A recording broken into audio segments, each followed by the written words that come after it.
Hi, my name is Brooke. I'm a nurse practitioner student. I'm going to be interviewing Casey today. Can you tell me a little bit about yourself and your background as a nursing student, how you got into nurse practitioner school? So I started off going for my associate's degree at St. Elizabeth in Youngstown, and then I started working as a nurse in the CTICU there. And then while I was working as a nurse in the CTICU there, I went back and got my bachelor's online. And then after that, I switched jobs, started working in the CTICU at Shadyside at UPMC. And then while I was there, I decided that I wanted to be a nurse practitioner. So I went back to school at an online university, Maryville, and got my master's in adult gerontology nurse practitioner. Okay. Can you tell me your current position as a nurse practitioner? So right now I work for a cardiology group with Dr. Rosinski.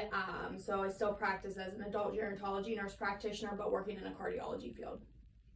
Okay, and what's your current position like? Do you So I see patients in the office 4 days a week, and then I cover in the hospital every other Friday. Yeah, that's pretty much all we cover. Okay. Do you see an APRN influence in today's healthcare system, and if so, how? Yeah, I feel like I do. I feel like APPs have helped fill a gap in care between, there's not enough physicians to really go around to take care of patients at this point because there's just so many patients. So I feel like APPs really are the influence by filling in those gaps of care. When Paul's not at the hospital, myself or Haley's at the hospital covering for him. So I feel like it really does help bridge that gap when there's not enough physicians for APPs to kind of take over and fill that void. Right, and allows access to more care provided to patients. Yeah. What are some barriers that you feel APRNs face in today's healthcare system?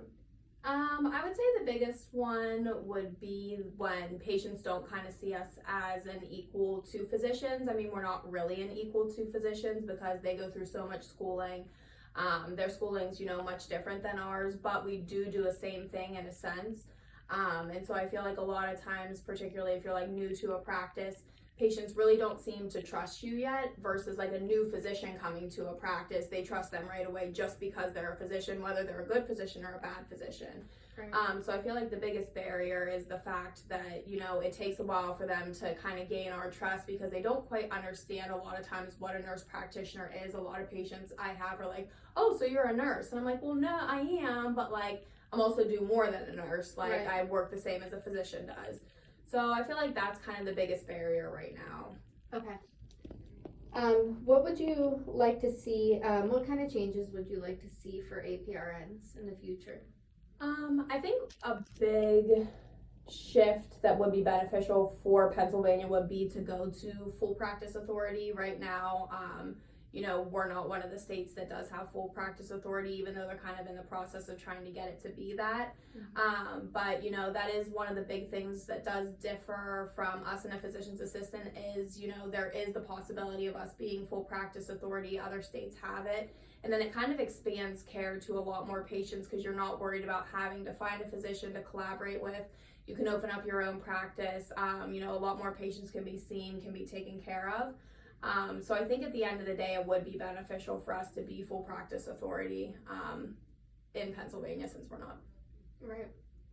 All right. Well, that concludes the interview for today. Thank you for your time. Yeah, thanks.